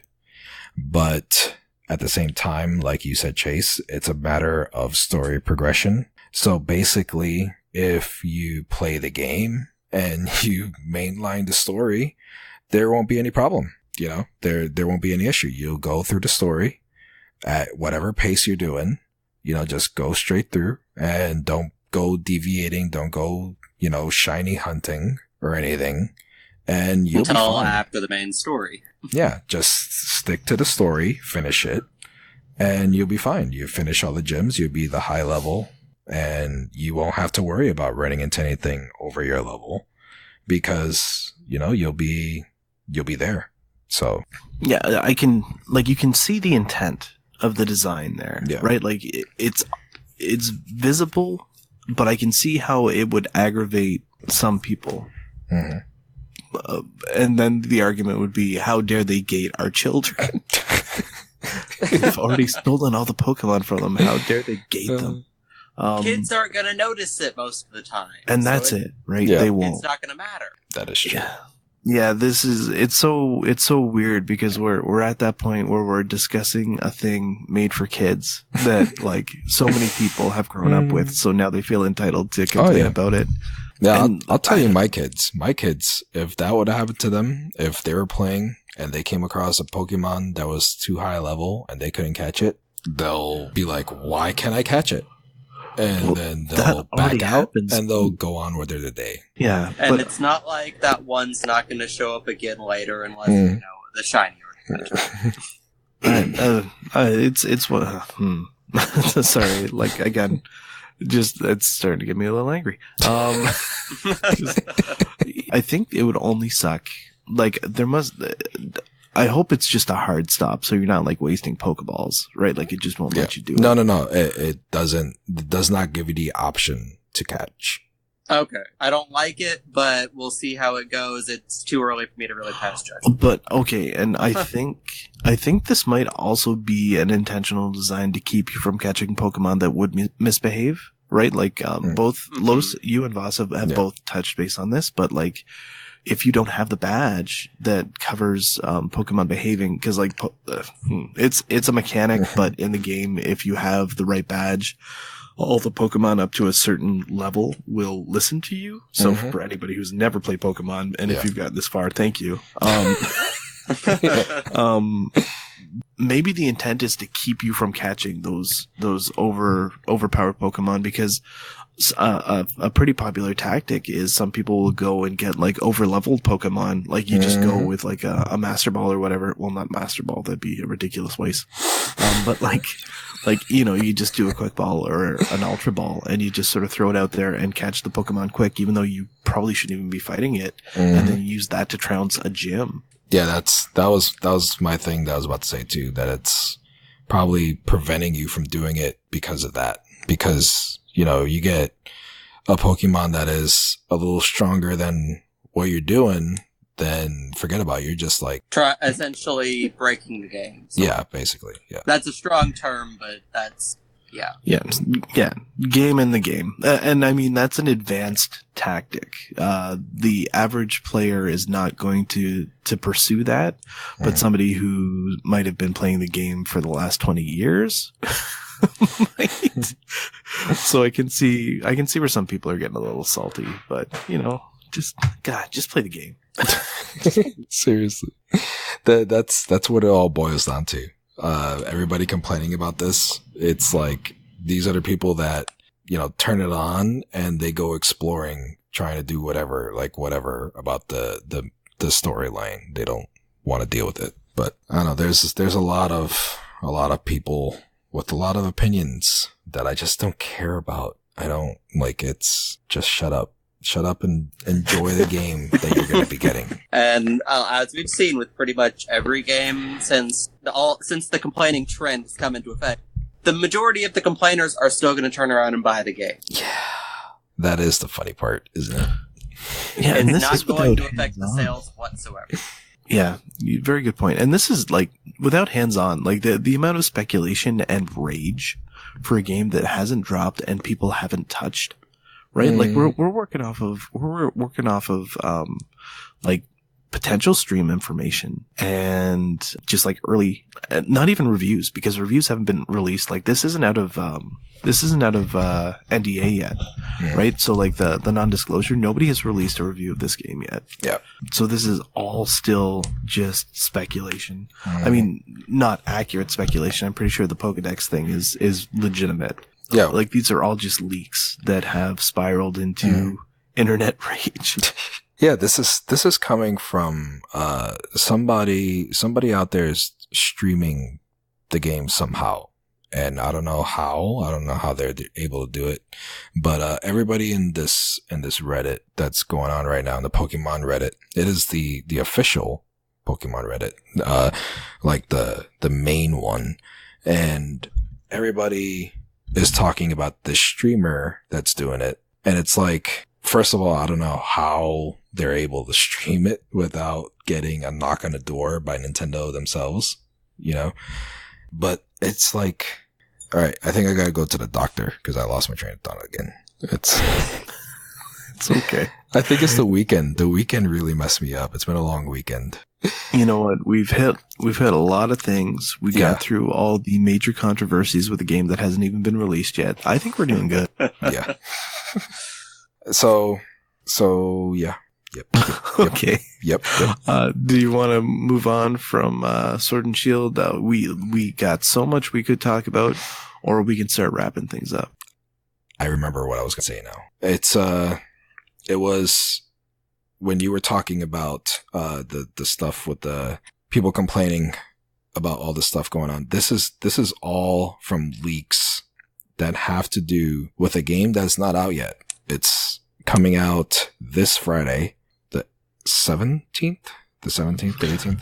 15th. The 15th. Yeah, there you go. So this is before what I'm assuming we'll be getting a day one patch that will fix certain things, because I see people complaining a lot about like the backgrounds, the way they don't look touched up and everything like that. So I don't know if it's just, like the quote unquote copy and paste from Sun and Moon, or if they're still fixing the last touch-ups for the update or whatever, day one update like a lot of games get. It's remained to be seen. But at the same time, yeah, there's just so much complaining about a game that's nowhere, still a week away from being released. That is, typically the final game by any means, as far as current gaming trends go. Yeah. Well, and honestly, if they're leaks, I'm assuming they're not confirmed leaks, so you really shouldn't be basing anything on that anyway. Yeah, well, yeah, none of this has come from Nintendo, right? If anything, there were reports that morale actually took a dive when people started getting really upset about some of the features that were being reported for the game. So like the designers have actually started feeling crappier Man. leading up to launch, which is That's horrible. terrible. That's bad. And there's a lot of these Japanese developers and game studios and everything. They take things very to heart, and knowing that, especially something with Pokemon that a lot of them take like, near and dear to their hearts and souls and everything. It's sad to hear that, because that they're really, really taking it bad if they're getting so much backlash from it. Yeah, and I think that this game is launching at a really good time. The saturation for the Switch is like it just keeps getting better, right? More people keep getting them. It will happen someday, Voss, I promise. Yes, I will make sure of it someday. Yeah. Pokemon is going to be a good seller, right? It's never going to be a Mario Kart 8, which just continues to sell somehow magically and just never stops. But this is going to be one of probably a few entries on the system, and they have always sold well, and they will continue to sell well.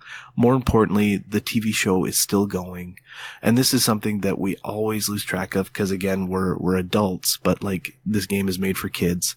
There is an entire system of marketing designed to make sure that kids are interested in it and want to engage with it. And all those kids watching the TV show are going to want to play the game. Like it's like the 25 to 30 whatever year olds who are complaining about the background. Kids aren't even going to see that. Right? They're just going to see their favorite Pokemon on the screen, or the Pokemon from the show that they're watching right now on the screen. So I'm not trying to excuse poor graphical performance, but also you're not going to get PS4 on the Switch. No. Like, it's just not going to happen, right? Like, think about trying to stare out on a Vista for Breath of the Wild versus trying to stare out on a Vista for Zero Dawn or Monster Hunter World, Witcher right? 3. Like, it's just not going to happen. Yeah. It's, I don't know. There's a lot of big babies out there. They ruin it for a lot of people. And yeah, it's the kids that love Pokemon. They're still going to love this. There ain't no way. Like, if they get this for Christmas and they open it up, they're not going to throw it to the side and be like, you know what? I heard the graphics are terrible, and I heard that there's, Dexit and all that crap. I don't want this. I'm going to send it back to the store, or tell Santa come back and get it. That's not going to happen. It's the internet. What are you going to do? Well, and actually, I'm still looking at this stupid picture, and I've already noticed there's an error. Because they have Wombre, but they don't have Blowtoad. They're missing one of that 3 evolution line. Oh my god. So I think this list might not be totally accurate.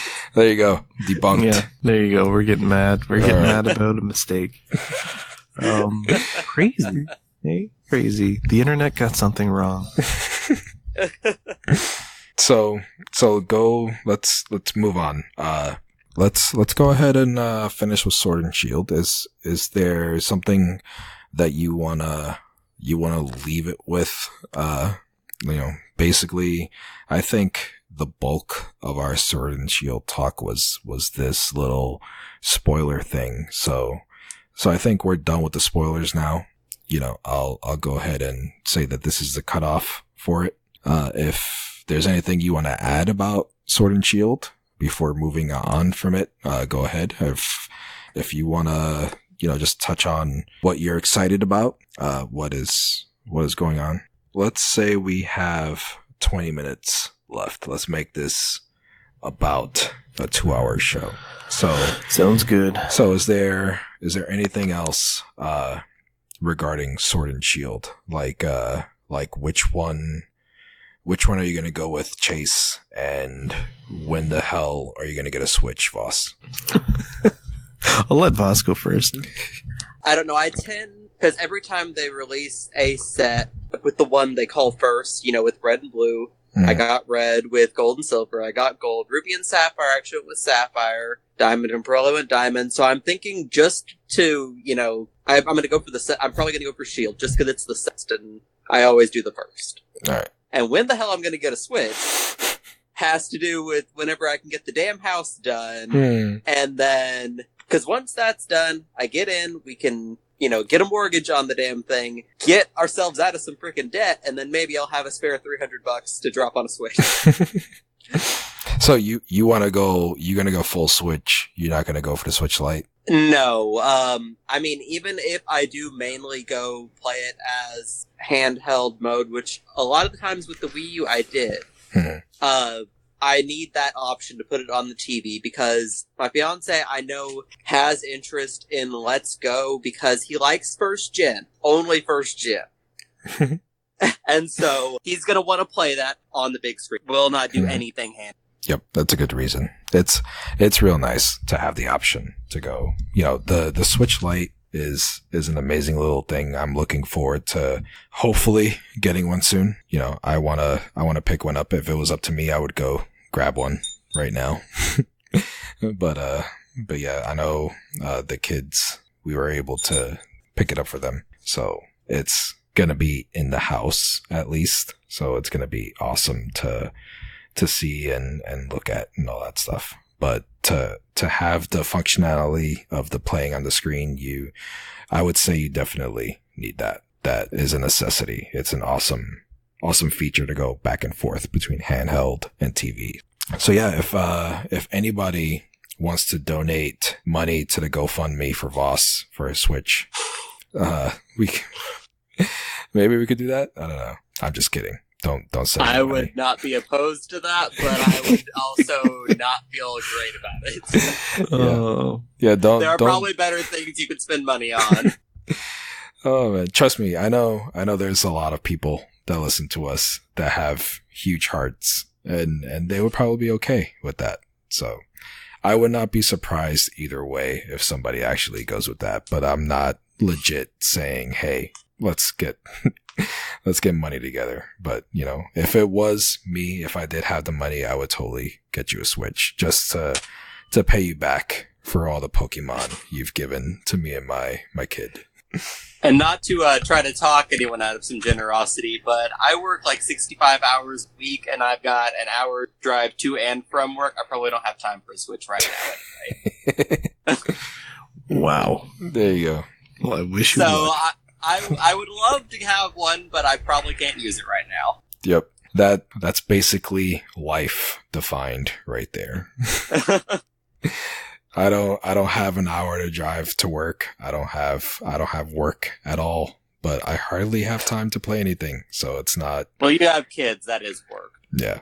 There you go. So Chase, Vos is going with Shield whenever he gets a Switch. What are you doing? I am also going with Shield. And it is because I took the time to learn what Pokemon are showing up where.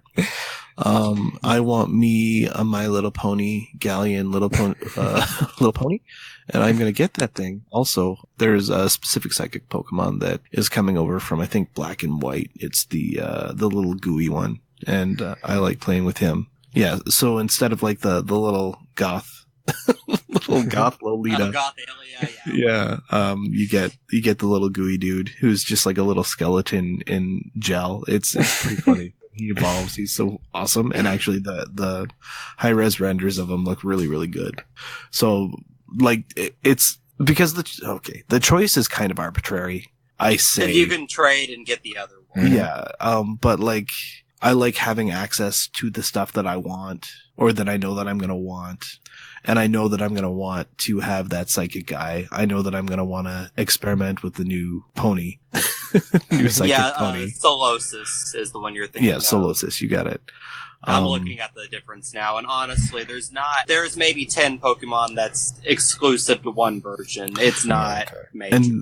And we don't know. Like, we don't know what's on these new games yet. We don't know what the new Pokemon all look like, right? So there's not enough, but there was just enough for me to be able to make a decision. I'm not that attached to Farfetch'd, so I didn't care if he got a shield. Well, and from what it looks, so that there is actually a Galarian variant for Farfetch'd, because the only ones I'm seeing that are first gen are Farfetch'd and Ponyta, from what I'm seeing, is very clearly a variant. Yeah.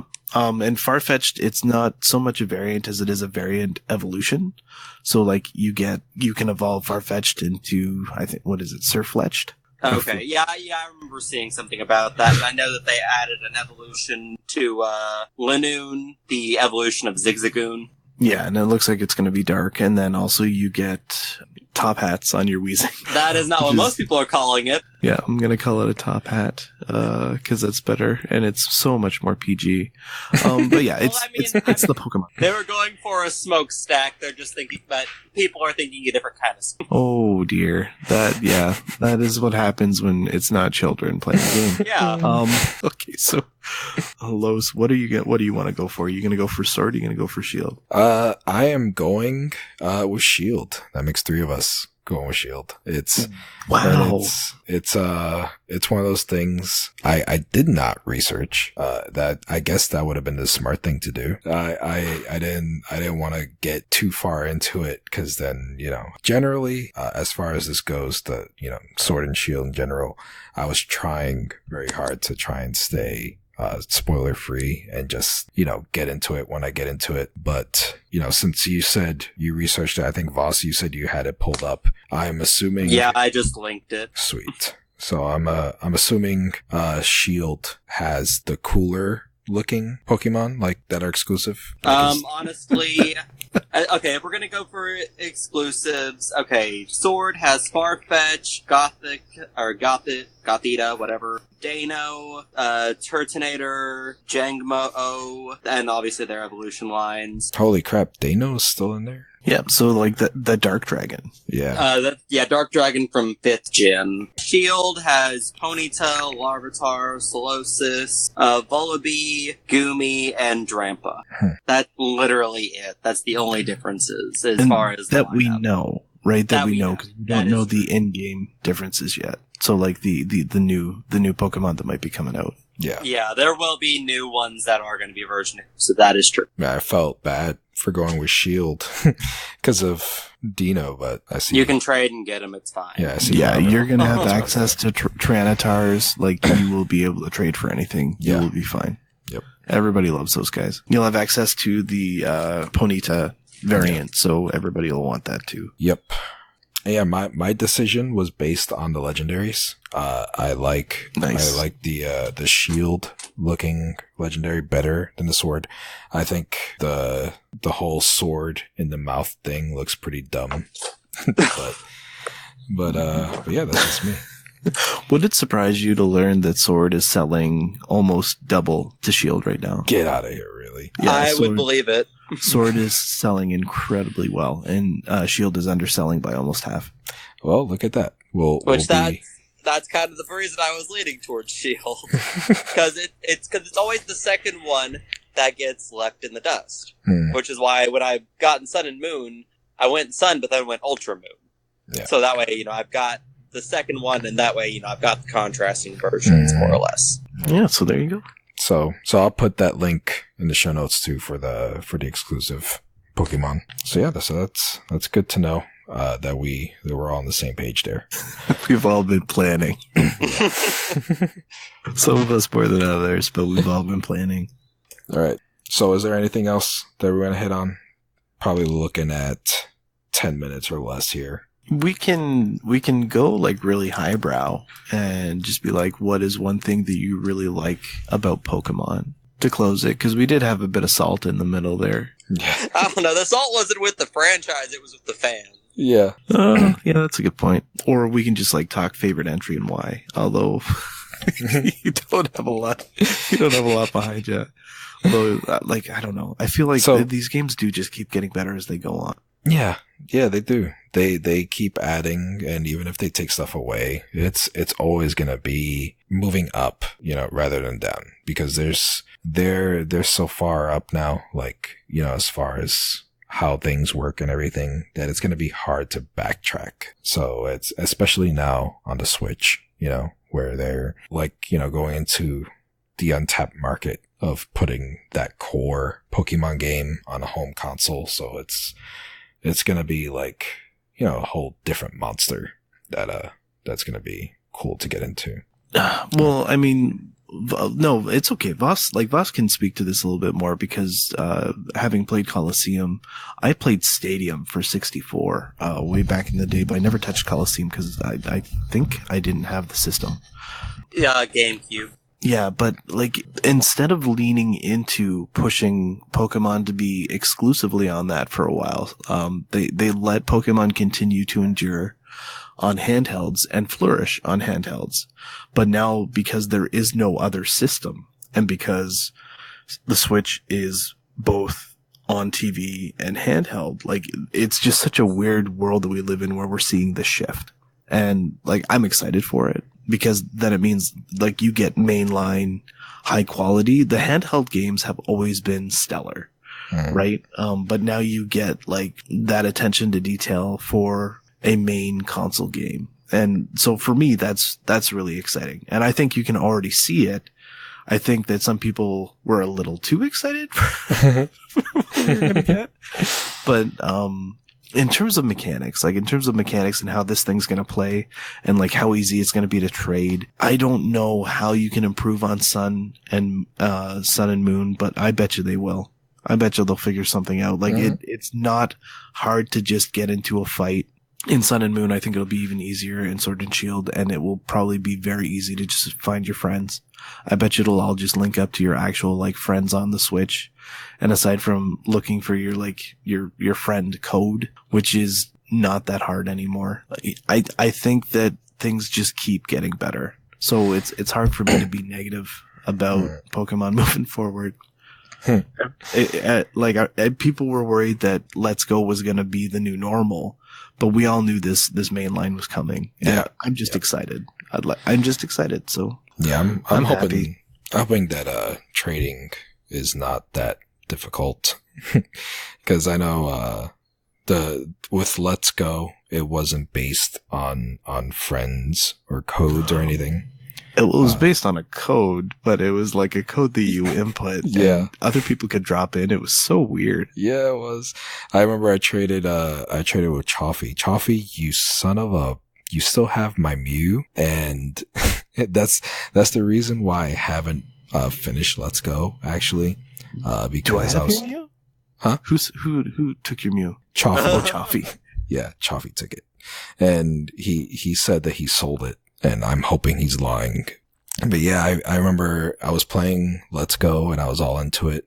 But then I had to change my Switch. I had to exchange it. And Pokemon Let's Go is on the short list of Switch games, along with Splatoon 2, that you cannot upload your save to the cloud.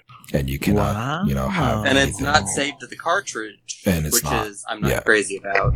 Yeah, so I lost my save in Let's Go. I was like halfway, 3/4 done, and it was gone. So I had the foresight to trade Mew. I had 2 Mews from the Pokeball controllers, and I knew the whole thing about the save and all that stuff. So I traded them to Chaffee. And that's where I figured out the whole crazy ass trading system for Pokemon Let's Go. Yeah, the Voss, when you get there, you're really going to enjoy it. It's such a step backwards. It is so weird.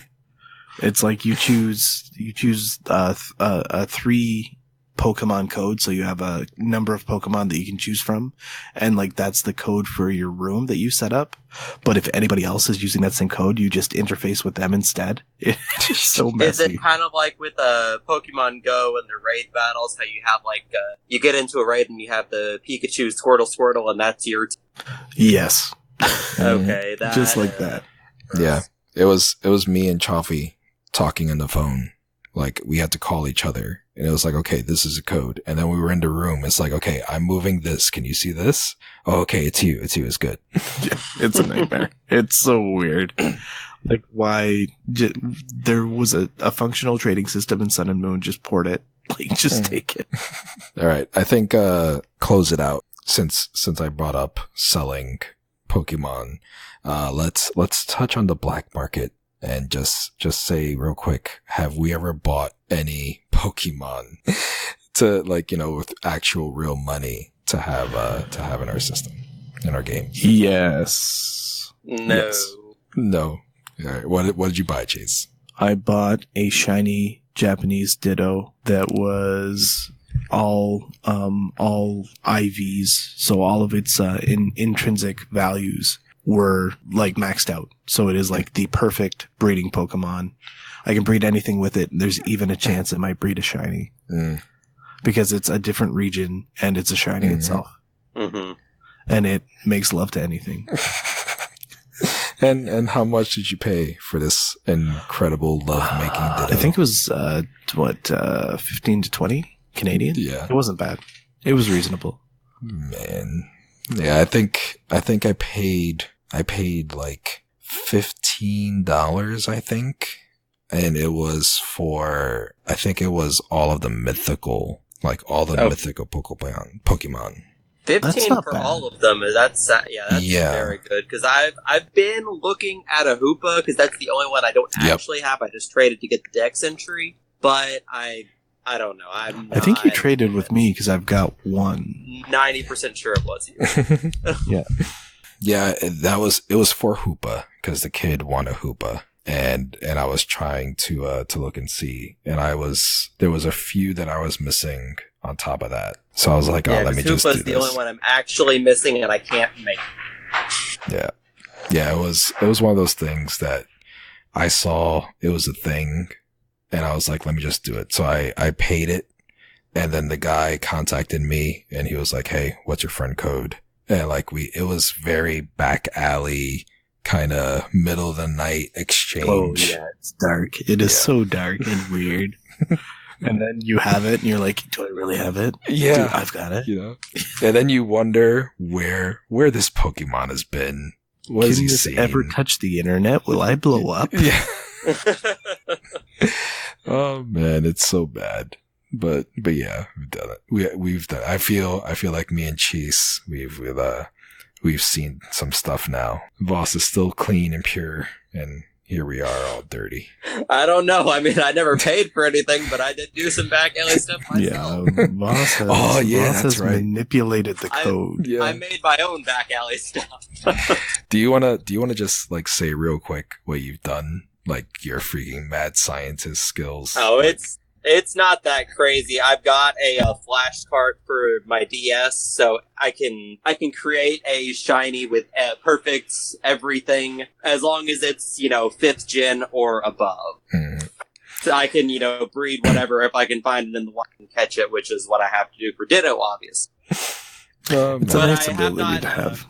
Yeah, I have not looked into trying to change the region for it. I don't know if I would want to, or if I even care that much, but it is a possibility. Yeah. Voss is basically God with with shiny Pokemon, and I may or may the not. First 5 gens. Yeah, I may or may not have placed a few orders for some shiny Pokemon through him.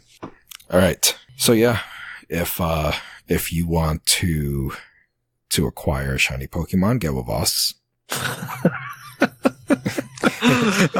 How many listeners do you have? Because I feel like Vos is going to be busy, and he works a lot. Yeah, I don't know if I'm going to be available. Well, but I can try. he's got to make money to get that Switch somehow. So there you go. Yes, I can start selling $1 a pop. There you go. People will buy it. I've already set the standard. You know that I'll pay $15 for one Pokemon. Oh man. All right. So let's close this out. Chase, where can everybody find you? You can check out Learn From Gaming podcast. It's on Podbean. We haven't made too many new episodes, but that's just because we're working on something, just sort of like behind the curtain. We're trying to do something a little bit new. We're going to start making new episodes soon as well, once we get the new project off the ground. But, yeah, just go to Podbean, look for Learn From Gaming podcast, and you can find all of our content. We've got up to 40 episodes right now. We closed off on Dungeons and Dragons, I think, and we're going to start working on other stuff soon. So that's where you can find me. Sweet. That's exciting. New stuff. Super secret. Nobody knows about it. Vos? I am on the Discord, and otherwise, you can find me at Home Depot. I'm there all the time. There Doesn't you go. matter which one you go to, I'm there. That's awesome. Exciting. I'm going to go look for you at Home Depot in Niagara Falls in Canada. Voss would be there stocking some shelf, and somebody come up behind him. I'm looking for a shiny Ditto. And Voss will be like, I don't know what you're talking about. And then he points to the back with his head, like, meet me in the back. This got dark. This got dark real quick. Yeah, I just take a strange man into the back room. The kind of Home Depot I want. Oh man. And then that happened. I don't like to think of myself as strange, but I could be. All right. So there you go. There's your Pokemon show. Hope everybody enjoyed. Hope everybody dug it. And everything we talked about may or may not find its way into the show notes. I hope it does. But if it doesn't, it's my fault. If you're looking for anything regarding Chase or Vos or whatever like that, that'll be in there too. And hopefully Sword and Shield is what we're saying it's going to be. Hopefully it's not the dumpster fire that the internet is making it out to be. I don't think it will be, but we'll see how it goes. And yeah, there you go. There's the show. Hope you enjoyed.